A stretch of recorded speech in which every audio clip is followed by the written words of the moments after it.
Pengejaran bandar narkoba yang nekat menceburkan diri ke sungai ini dilakukan jajaran Polres Pelabuhan dalam penggerbakan narkoba di Jalan Yong, Panah Cijau, Labuhan Deli. Upaya melarikan diri dari kejaran polisi sia-sia lantaran di ujung tepian sungai polisi menangkapnya. Disaksikan ratusan warga, tersangka bandar narkoba ini langsung diborgol untuk diamankan. Pengejaran terhadap tersangka bandar narkoba lainnya yang juga mencebur dilakukan. Narkoba hari ini ada di 2 TKP. Yang pertama TKP di Lorong Kenanga. Belum lama kami menemukan 1 orang terduga penyalahguna narkoba. Dan kemudian TKP kedua di Jalan Yong Panah Ijo, kami berhasil mengamankan 2 orang penyalahguna narkoba yang sebelumnya telah melompat ke Sungai Deli. Ketiga tersangka yang ditangkap kemudian dibawa ke Mapores Pelabuhan Belawan.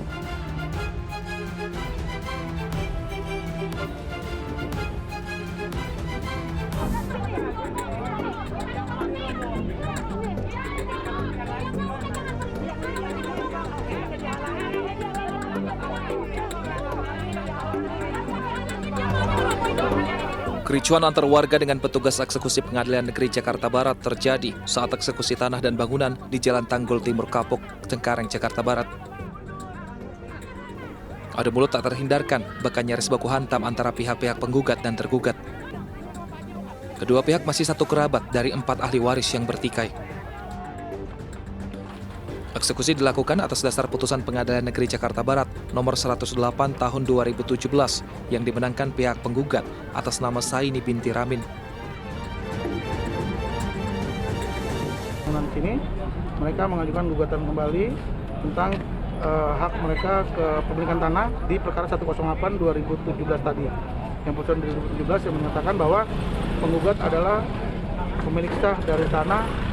Penggugat adalah ahli waris yang sah dari tanah yang bersengketa ini, dan salah satunya poin ada tergugat dimintakan untuk menyerahkan tanah dalam keadaan kosong. Semua banyak kejanggalan. Kalau Bapak nggak percaya, baca dari keputusan PA, keputusan MA, keputusan MN, PN, semuanya ada di situ kejanggalan, semuanya duit, dan duit. Meski sempat ricuh, eksekusi puluhan bangunan permanen tetap berlangsung di bawah pengawasan ketat dari aparat gabungan.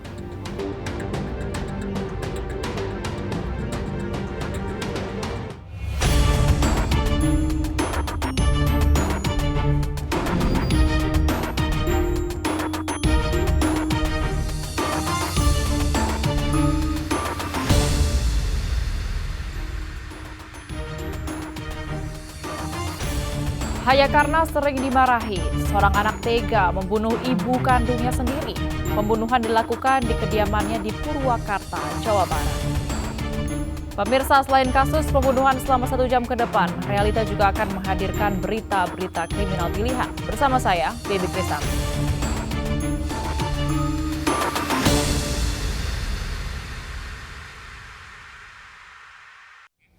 Kita awali informasi pada siang hari ini, pemirsa. Seorang suami di Pemalang, Jawa Tengah tega membunuh istrinya saat cekcok di dalam kamar. Pelaku kesal lantaran istrinya acuh saat diingatkan agar tidak sering sibuk membuka media sosial di ponselnya.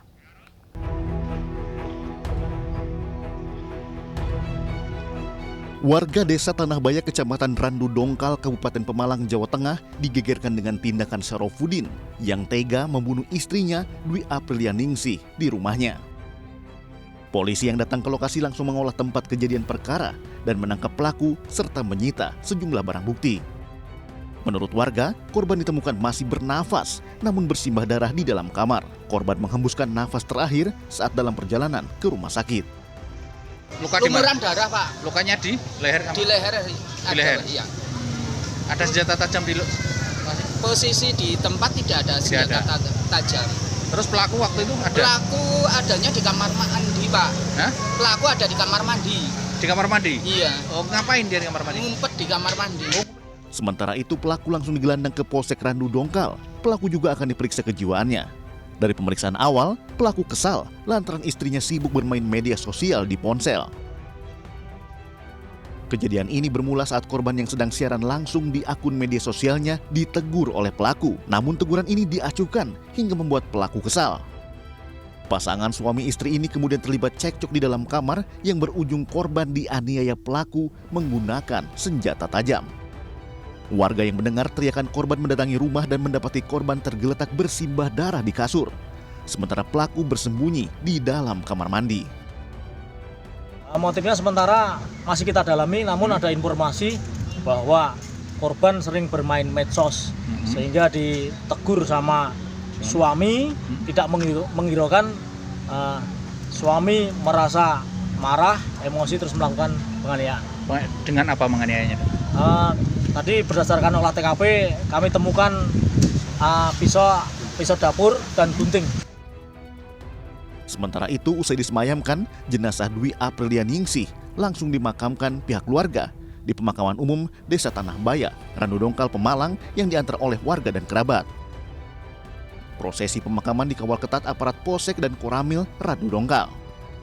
Keluarga korban yang berduka dengan musibah tersebut meminta agar pelaku dihukum seberat-beratnya.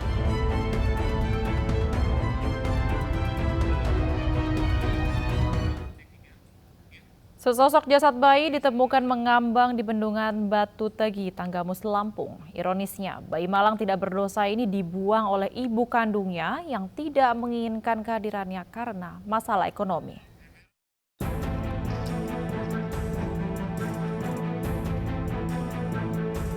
Aparat Satreskrim Polres Tanggamus, Lampung menangkap WN 40 tahun wanita yang membuang bayinya hingga tewas yang ditemukan mengambang di bendungan Batu Tegi.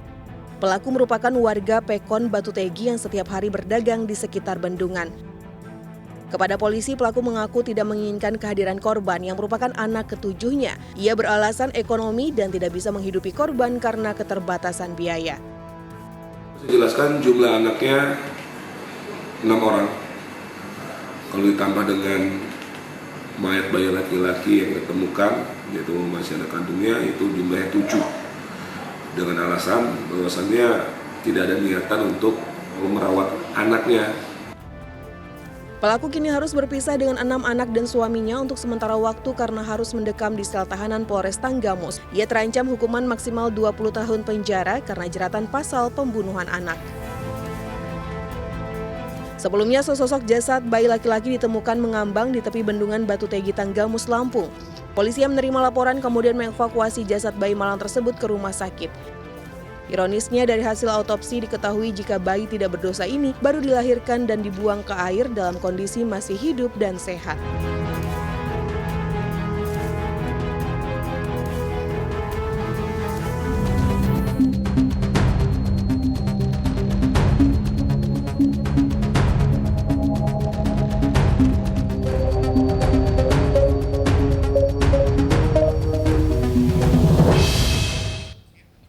Seorang guru di Kupang, Nusa Tenggara Timur terluka di hidung usai dianiaya oleh muridnya di ruang kelas. Awalnya korban hanya menegur pelaku agar tidak ribut dalam kelas, namun justru dilawan.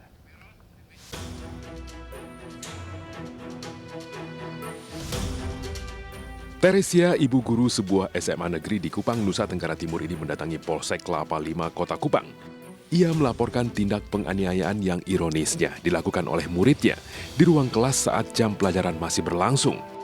Guru mata pelajaran sosiologi ini mengaku awalnya menegur muridnya agar tidak ribut di dalam kelas. Karena diacuhkan, ia mendekati pelaku untuk menegur langsung. Namun pelaku justru berbalik menganiaya hingga hidungnya berdarah. Saya pikir air apa, tapi saya rasa ini tidak mungkin karena saya tidak biasa. Ternyata sudah muncrat kemana-mana ini tangan semua, ini hidung mengalir pokoknya dengan darah. Baru sudah itu dia belum puas, dia masih mau pukul saya lagi, bahkan tendang saya segala macam. Tapi saya sudah tidak ingat dia tendang saya itu kena di mana atau apa.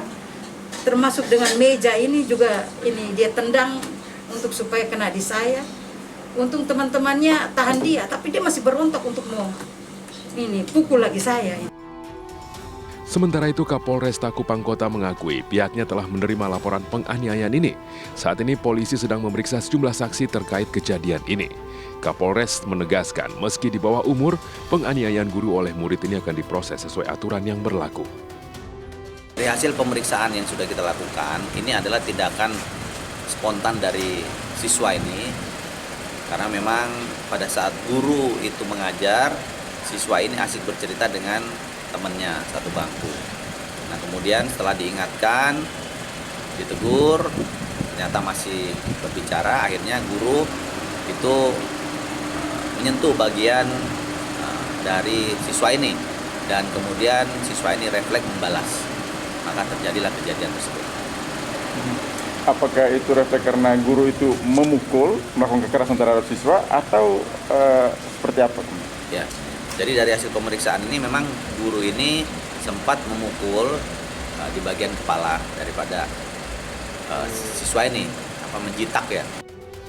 Jika terbukti menganiaya gurunya, sang murid akan dijerat dengan pasal penganiayaan.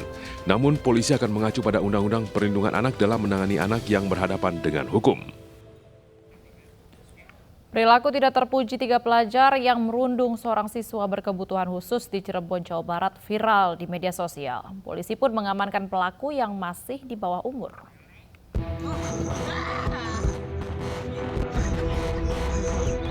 Inilah video yang viral di media sosial saat 3 pelajar SMA menganiaya seorang anak berkebutuhan khusus. Perekam dan pelaku yang menganiaya terus tertawa, sementara korban hanya menangis menahan sakit dan tidak melawan. Penganiayaan ini diketahui terjadi di sebuah gubuk desa Bojongkulon, Susukan, Kabupaten Cirebon, Jawa Barat. Setelah mendapat laporan, Polresta Cirebon menangkap 3 pelaku yang semuanya di bawah umur. Salah satu pelaku adalah tetangga korban. Saat korban melintas, pelaku mengajak korban ke lokasi hingga akhirnya terjadilah perundungan tersebut. Polisi menyita barang bukti seragam sekolah, sepatu, dan ponsel. Ketiga pelaku dijerat Undang-Undang Perlindungan Anak dan diancam hukuman maksimal 9 tahun penjara. Kita mengamankan 3 orang yang diduga pelaku anak. Ya, yang pertama adalah yang berperan melakukan penganiayaan ataupun pembulian tindakan kepada korban dengan cara diinjak-injak di bagian pundaknya. Ya, kemudian kita juga mengamankan 1 orang yang melakukan tindakan pemukulan atau mungkin tendangan ya, kepada korban. Kemudian 1 orang juga yang diduga ikut terlibat dengan memvideokan adegan tersebut. Kemudian dia juga bagian dari kelompok anak-anak yang melakukan penganiayaan. Sebelumnya, video perundungan yang disertai penganiayaan terhadap remaja berkebutuhan khusus oleh 3 pelajar SMA di Cirebon, Jawa Barat viral di media sosial. Beredarnya video tersebut membuat gempar warga di Cirebon. Aksi tersebut diketahui di sebuah saung di area persawahan Desa Bojongkulon, Kecamatan Susukan, Kabupaten Cirebon. Aparat desa juga sempat menerima adanya laporan tersebut dan menyayangkan atas aksi yang tak terpuji ini karena korban dikenal anak yang baik. Perundungan siswa SMP di Medan, Sumatera Utara viral di media sosial. Korban dianiaya teman-temannya di pinggir jalan hingga akhirnya dipisahkan warga yang melintas.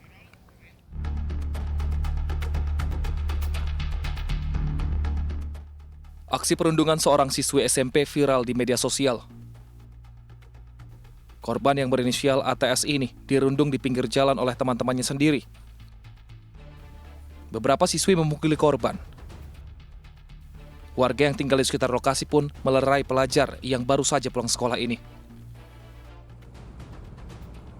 Dari hasil pemeriksaan, ternyata siswi berasal dari salah satu SMP di Jalan Pancing, Medan, Sumatera Utara. Bullying terjadi di sekolah, di kelas, waktu akhir pelajaran bahasa Inggris. Kemudian setelah bel pulang berbunyi, mereka pulang,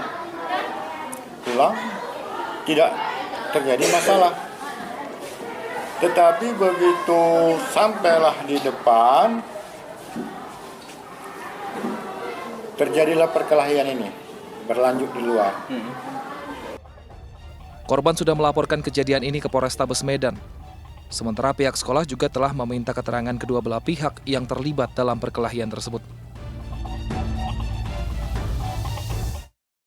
Polisi menangkap muncikari dan rekannya yang memaksa dan menyekap remaja perempuan untuk dijadikan pekerja seks komersial di apartemen kawasan Jakarta Barat.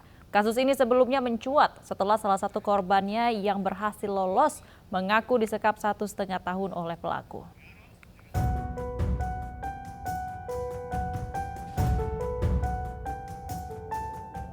Ditreskrimum Polda Metro Jaya menetapkan 2 tersangka perdagangan anak di bawah umur yang dijadikan pekerja seks komersial di apartemen kawasan Jakarta Barat. Tersangka yakni wanita EMT merupakan muncikari dan pria RR yang bertugas mencari tamu dan menjadi admin di media sosial untuk mencari pria hidung belang. Modus tersangka adalah menawarkan pekerjaan pada korban dan tinggal di apartemen. Korban dijanjikan akan dibiayai dan perawatan kecantikan.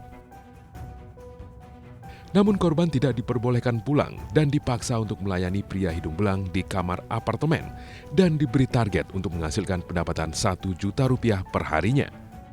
Selama disekap, korban diintimidasi agar tidak kabur dan menolak pelanggan. Meski boleh sesekali pulang ke rumah, korban diawasi dan diancam tidak menceritakan apa yang dialaminya ke orang tua. Diminta atau diharuskan melayani para tamu pria hidung belang dan diberi upah senilai Rp300.000 sampai dengan Rp500.000. Namun pada saat anak korban ingin keluar dari pekerjaan tersebut, ini mendapat penolakan dan penghalangan oleh pelaku dengan alasan korban si anak ini masih memiliki hutang yang cukup banyak kepadanya, ya, sehingga tidak bisa dikeluarkan. Total utangnya ya adalah Rp32.290.000. Atas perbuatannya, kedua tersangka dijerat pasal berlapis tentang perlindungan anak dan tindak pidana kekerasan seksual dengan ancaman hukuman 15 tahun penjara dan denda Rp1 miliar. Sebelumnya, seorang bapak melaporkan eksploitasi seksual yang dialami oleh anak perempuannya yang masih berusia 15 tahun. Sang anak mengaku dipaksa menjadi pekerja seks komersial yang melayani pria hidung belang di apartemen wilayah Jakarta Barat. Peristiwa itu terjadi selama 1,5 tahun dan baru diketahui keluarga pada Juni lalu. Ajari anak-anak sejak dini dengan ilmu agama dan soal moral agar bisa menghargai orang lain termasuk teman-temannya sendiri. Pemirsa, kesal selalu dimarahi seorang anak tega membunuh ibu kandungnya sendiri. Informasinya akan hadir usai jeda berikut. Tetaplah bersama kami di Realita.